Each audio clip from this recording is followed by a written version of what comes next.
"Grandma, help me, Mom's lying," my grandson whispered on a hidden video call 5 years after he vanished. "She keeps me here." My blood ran cold. I'm Carol Harrison. That particular morning, a beautiful spring day in the Boston suburbs, I was sipping my coffee and looking out at the blooming garden through the window. Even though I'm 62, that quiet time in the morning still gives me the boost I need to start the day. "Grandma, can we go to the park today?" My grandson Aiden came rushing down the stairs, interrupting my thoughts. His bright blue eyes were practically sparkling with anticipation. "Absolutely, Aiden. But first, we've got to eat a good breakfast." Aiden is a remarkably bright and sweet boy for an 8-year-old. Just like his parents, my son Mark and his wife Sarah, he has a real thirst for knowledge. Just as I was getting ready to leave for the park with Aiden after we ate, I heard the front door open. "Hey, Mark. About Aiden's cram school. Sarah, please, can't we put this aside?" I could hear Mark and Sarah talking. Their divorce has been going on and they were in a big battle over who gets to have Aiden. My heart was breaking for them, but I had to keep a calm appearance in front of Aiden. "Good morning to you both," I said, trying to sound cheerful. "Oh, good morning, Mom," Sarah said, forcing a smile. "Mom, thanks so much for taking care of Aiden today," Mark said, looking exhausted. The strain between them was incredibly obvious. "Dad, Mom, I'm going to the park with Grandma," Aiden announced, full of energy. "Be careful, Aiden," Sarah said, her smile gentle. "Have fun," Mark said, managing a smile as well. When we got to the park, Aiden immediately ran towards the playground. The bright sunlight of the spring day made his light-colored hair glow. "Aiden, don't wander off too far," I called out as I settled on a bench. "All right, I understand," he replied, turning back and giving a little wave. I opened the book I had brought along, and I was really enjoying reading it, even though I still took glances at Aiden every so often. The sounds of kids laughing filled the air around us. It was such a calm and relaxing Saturday afternoon. "Grandma, can you give me a push on the swing?" Aiden came running right over. "Absolutely, sweetie," I responded. We spent time on the swing set, and after that we built a castle together in the sandbox. We were having such a great time that we didn't realize how much time was passing. I felt a little parched. "I'm going to go buy some juice, so wait here, okay?" "Okay, I understand," he said. While I walked toward the vending machine, Aiden just continued to play in the sandbox. It was only a few minutes, really. When I got back, Aiden wasn't in the sandbox anymore. Aiden, where are you?" I glanced all around, but I couldn't see him anywhere. My heart started pounding. "Aiden," I frantically looked all over the park. The other parents also assisted, but Aiden was still nowhere to be found. I was completely terrified. My hands were shaking as I pulled out my phone and called Mark. "Mark, Aiden, I can't find Aiden anywhere." At that instant, my whole world started falling apart. When Mark got to the park, I was sitting on a bench with my face buried in my hands. I heard the sound of his footsteps getting closer. "Mom," Mark's voice had a desperate tone that I'd never heard before. "Where, Aiden?" I described the situation through my tears. Mark's face got dark. "Have you called the police?" "Yes, Before I could finish, we heard police sirens. 2 patrol cars pulled up at the edge of the park. Saw police cars pull up and men in uniforms got out. "Are you Mrs. Harrison?" one of them asked, walking toward me. "Can you tell us exactly what happened?" While I was speaking to the officer, Sarah showed up, panting heavily. "Aiden, where's Aiden?" Her voice was shaking. Mark quickly filled her in on what had been happening. For a second, Sarah looked at me like she was blaming me. That look quickly disappeared, replaced by a determined expression.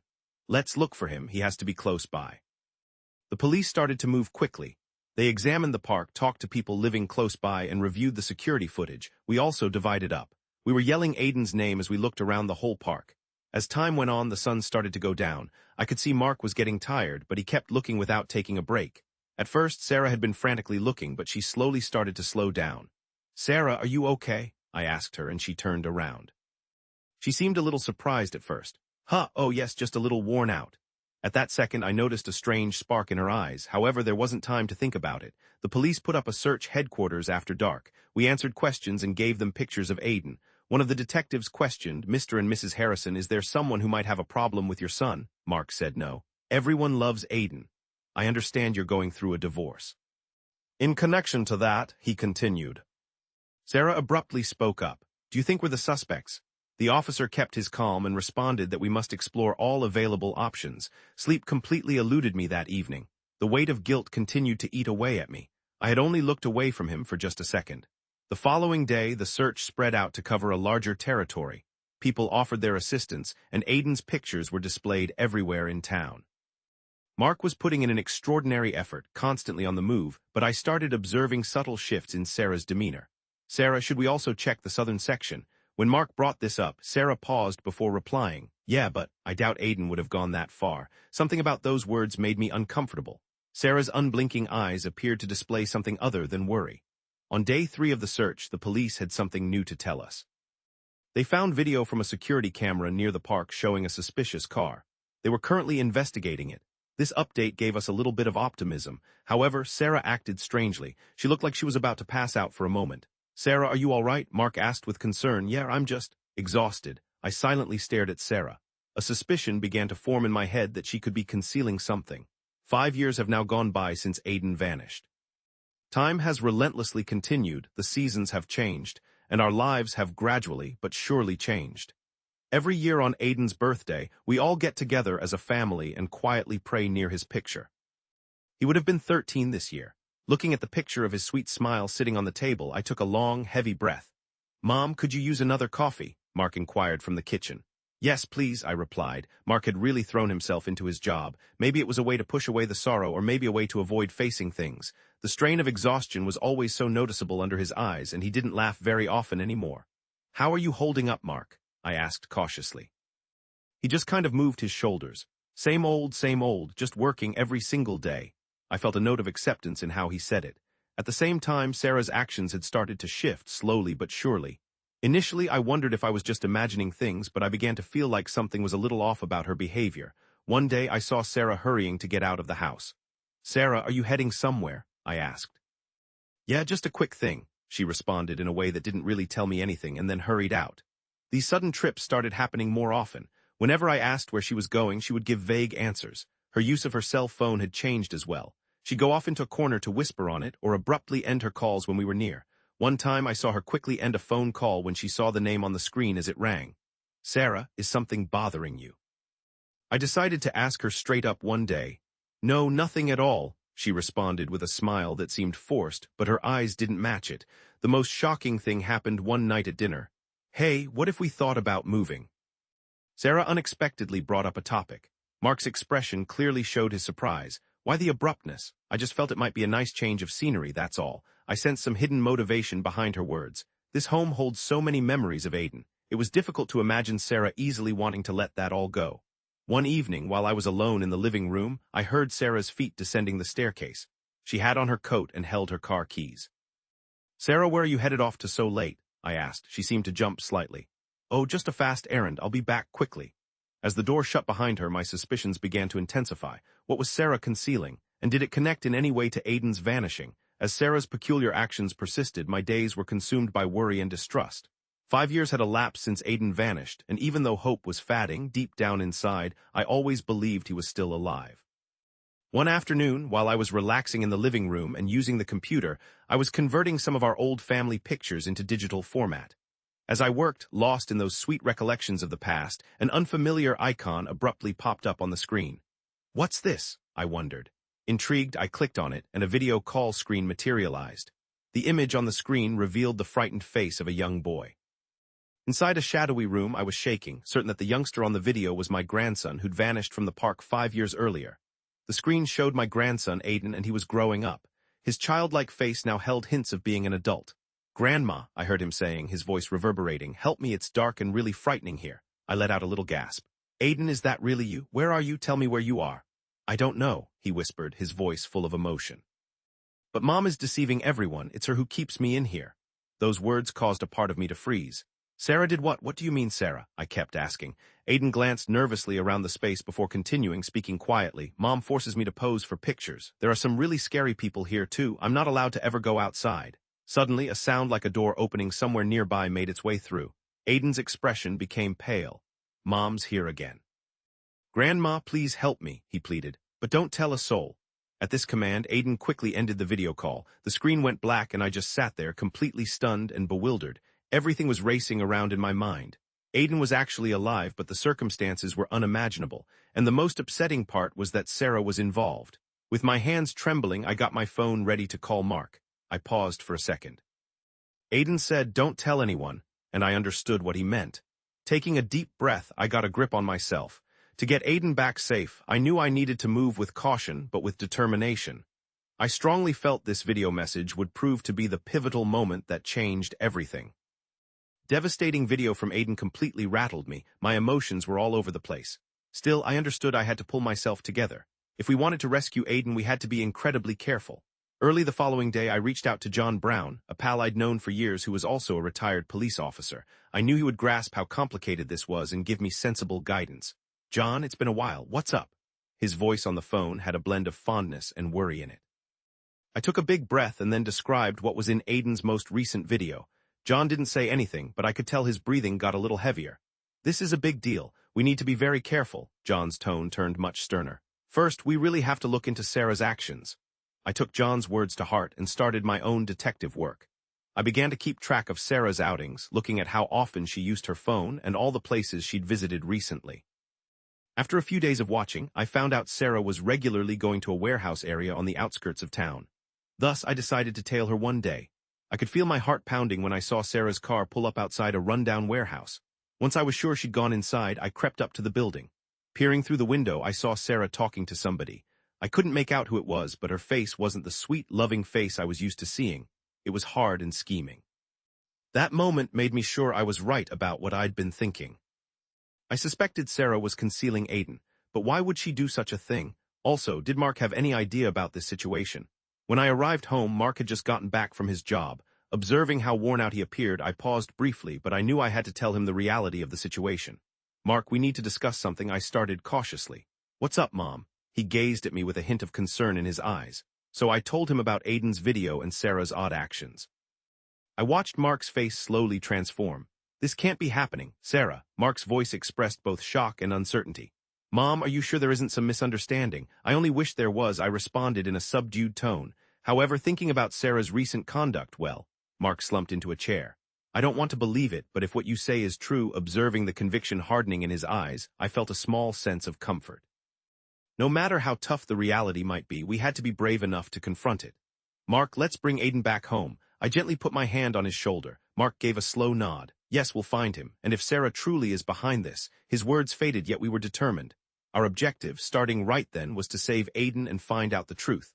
As Mark and I kept working together, uncovering more and more astonishing revelations, one after another. With John's aid, we investigated Sarah's background and learned that she'd been dealing with mental health troubles for quite some time. The stress from the divorce seemingly worsened her mental state quite dramatically. My friend Mark, his voice quivering, informed me that Sarah had received a bipolar disorder diagnosis. Despite this, she wouldn't accept any medical help. By scrutinizing Sarah's actions, we confirmed she made frequent trips to a suburban warehouse. Therefore, we made a plan to keep a close watch on that specific location. We seized an opportunity to sneak inside the warehouse one day, just moments after Sarah departed. The sight inside rendered us utterly speechless. The walls were completely plastered with photographs, every single one of them. Aiden. Surprisingly, a significant number of these pictures were taken after Aiden vanished. No way, I thought. Mark's face lost all its color. After additional investigation, it became clear that Sarah had fabricated Aiden's abduction and had been concealing him. In her journal, there were entries describing her craving for vengeance against Mark and a warped kind of love for Aiden. "I am the only one who understands Aiden. Aiden, Mark doesn't deserve to be his father." This was the kind of messy writing found within. We also figured out how Aiden had managed to get in touch with me. Sarah had provided him with a tablet for his schoolwork. But evading her supervision, Aiden had found a way to send me a message, begging for assistance. He remembered me as the sole adult he could have faith in, and that's why he turned to me for help. "Aiden, he was actually alive all this time," Mark exclaimed, tears streaming down his face. Yet we couldn't revel in our happiness. Aiden was still under Sarah's control, and she was clearly unwell. We absolutely had to rescue him quickly. "We should alert the authorities," John declared, his face grave. Nevertheless, we had to be cautious. I had no clue what Sarah was capable of. I agreed with a nod. It was absolutely crucial to ensure Aiden was safe. We got ready to hand over everything we'd uncovered to the authorities. "Aiden, we're coming," I said, my voice echoing inside me. We were absolutely going to rescue him. Following detailed conversations with the police, the day we'd been waiting for, the day of the rescue, finally came.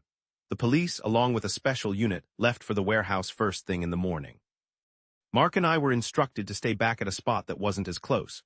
"Mrs. Harrison, Mr. Harrison," the lead detective addressed us, "please stay put until we know it's safe."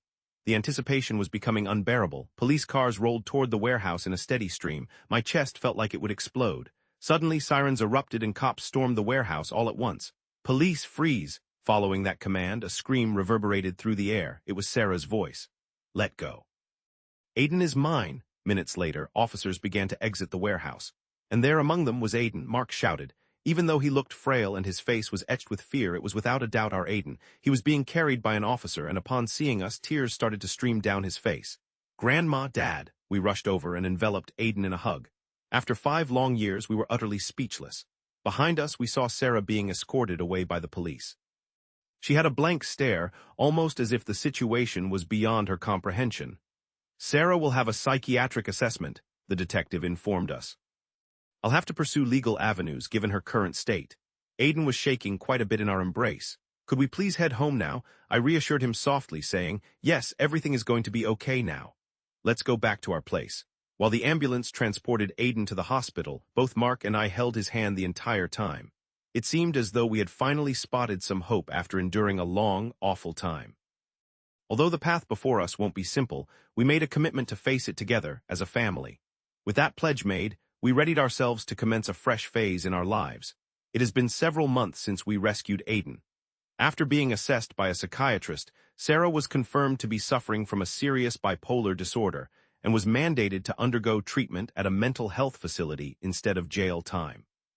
It came out that her reasons were a mix of wanting to get back at Mark and a twisted version of motherly love that made her want to have exclusive control over Aiden. The court proceedings unveiled that Sarah had been treating Aiden as if he was a special child and selling his pictures online. Aiden described how he managed to get in touch with me. Sarah had given him a tablet to use for online schooling, but her supervision wasn't foolproof. Aiden recalled me as the one grown-up he could place his faith in and sent the message when he got a chance. It was tough for Aiden to recover after he came back home. He'd often wake up from scary dreams and was scared of contact with other individuals. However, Carol and Mark were constantly there to support Aiden. Thanks to professional therapy, he slowly started getting back into his everyday routine. That day, when Aiden gave a little smile, it gave us a sense of optimism. Although strained, our family connection was absolutely on the mend. We have a long road to travel, but we'll get through it as a unit. We will do it for Aiden's sake. Exactly 12 months after we brought Aiden home, we were throwing a party for his 14th birthday. A cake that we baked ourselves sat on the table, and the place was brightened with balloons. Aiden's gaze, though still showing glimpses of past worries, now radiated a sense of promise. Grandma, Dad, thank you, I heard Aiden say, his voice full of poise. Aiden's eyes, though still holding shadows of past fears, now shone with hope. Sarah was receiving intense care so that she would not cause us trouble again. Aiden was bravely confronting his past experiences, going to therapy and slowly getting better. And on this day, he shared some big news. I want to volunteer with the foster care system. I want to support kids who are in a similar situation to the one I was in. At his words, Mark and I couldn't help but get emotional. Aiden, who had endured such suffering, was trying to use what he had gone through to help other children. It was a clear indication that he had truly healed. Aiden, we're so proud of you, I said while giving my grandson a big embrace. Our relationship, having persevered through tough times, had become even closer. This felt like the real achievement. Looking at Aiden's happy face, I knew deep down that our new chapter began here.